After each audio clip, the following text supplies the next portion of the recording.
Assalamualaikum warahmatullahi wabarakatuh. Perkenalkan, saya Dea Cynthia. Di sini kita akan membahas tentang Molluska dan Crustacea bersama studi kasus penanganan udang windu.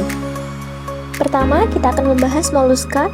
Molluska atau hewan bertubuh lunak memiliki ciri khas seperti tubuh tidak bersegmen, mantel yang menghasilkan cangkang pada banyak spesies, dan sistem saraf yang beragam. Mereka menunjukkan adaptasi luar biasa terhadap berbagai habitat. Klasifikasi utamanya ada gastropoda, siput dan kerang, bivalvia, kerang dua cangkang, cephalopoda, cumi-cumi dan gurita. Molluska juga berperan penting sebagai filter air, sumber makanan bagi organisme lain, dan indikator kesehatan ekosistem laut. Keberadaan mereka mencerminkan kualitas lingkungan perairan. Selanjutnya ada Crustacea. Crustacea dicirikan oleh exoskeleton keras, dua pasang antena, dan kaki bersegmen. Mereka mengalami molting untuk tumbuh, mengganti kulit lamanya dengan yang baru.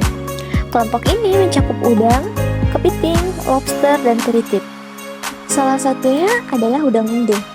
Udang windu atau Penaeus monodon adalah salah satu spesies Crustacea yang sangat bernilai ekonomis. Permintaan pasar global yang tinggi menjadikannya fokus utama budidaya aquaculture. Selanjutnya kita masuk ke dalam tahap penanganan udang windu, yaitu pertama tahap prapanen. Pada tahap prapanen, persiapan tambak yang matang sangat diperlukan untuk menumbuhkan pakan alami dan perbaikan pematang. Sanitasi tambak juga harus dipastikan untuk mencegah penyakit. Parameter kualitas air seperti suhu, salinitas, pH, oksigen terlarut, dan amonia harus selalu dipantau. Kualitas air yang terjaga adalah kunci pertumbuhan udang yang sehat dan optimal. Selanjutnya, proses panen udang windu. Pertama, penentuan waktu panen. Panen dilakukan saat udang mencapai ukuran pasar yang diinginkan. Biasanya setelah 3-4 bulan. Waktu terbaik adalah dini hari untuk menghindari suhu tinggi. Pengeringan tambak bertahap. Air tambak dikurangi perlahan untuk mengumpulkan udang di satu area dan mengurangi stres pada udang. Teknik penangkapan menggunakan jaring insang atau jaring tarik dengan kecepatan yang tepat untuk meminimalkan kerusakan fisik pada udang. Efisiensi dan ketepatan waktu panen sangat penting untuk menjaga kesegaran dan nilai jual udang windu. Panen yang kurang tepat dapat menyebabkan penurunan kualitas dan kerugian. Selanjutnya ke penanganan udang windu pasca panen awal. Udang segera disortir berdasarkan ukuran dan kualitas di lokasi panen. Udang yang rusak atau berpenyakit dipisahkan. Udang dicuci dengan air bersih atau air es untuk menghilangkan kotoran dan lendir, mengurangi kontaminasi bakteri. Setelahnya, udang langsung dimasukkan ke dalam air es atau ditumpuk dengan es curai.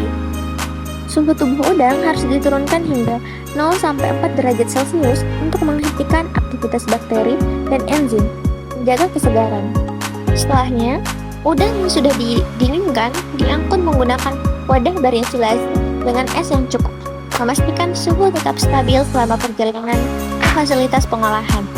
Penanganan ini penting untuk mempertahankan mutu udang windu sebelum masuk ke tahap pengolahan lebih lanjut. Terakhir, pengolahan lanjutan udang windu dimulai dari pemrosesan, standar mutu, dan pengemasan produk. Di pabrik, udang mengalami serangkaian tahapan seperti penyortiran ulang, grading berdasarkan ukuran, pengupasan kulit, pembuangan kepala, hingga pemotongan bentuk khusus. Proses dilakukan secara higienis. Setiap tahap pengolahan harus mengikuti standar mutu nasional (SNI) dan internasional (HACCP) dan ISO untuk menjamin keamanan pangan. Pengujian sampel dilakukan secara berkala untuk mendeteksi kontaminan dan bakteri. Selanjutnya, udang dikemas dalam berbagai bentuk menggunakan material kedap udara. Pengemasan yang tepat melindungi produk dari oksidasi dan dehidrasi. Produk kemudian disimpan beku pada suhu kurang dari 18 derajat Celcius hingga siap didistribusikan.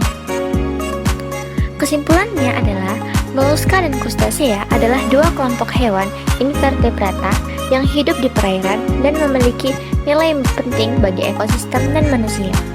Molluska bertubuh lunak, sedangkan Crustacea bercangkang keras dan bersegmen. Salah satu Crustacea unggulan adalah udang windu. Untuk menjaga kualitasnya, perlu penanganan pasca panen yang baik.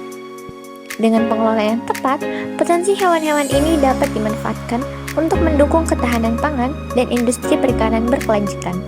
Mungkin itu saja yang bisa saya sampaikan. Wassalamualaikum warahmatullahi wabarakatuh.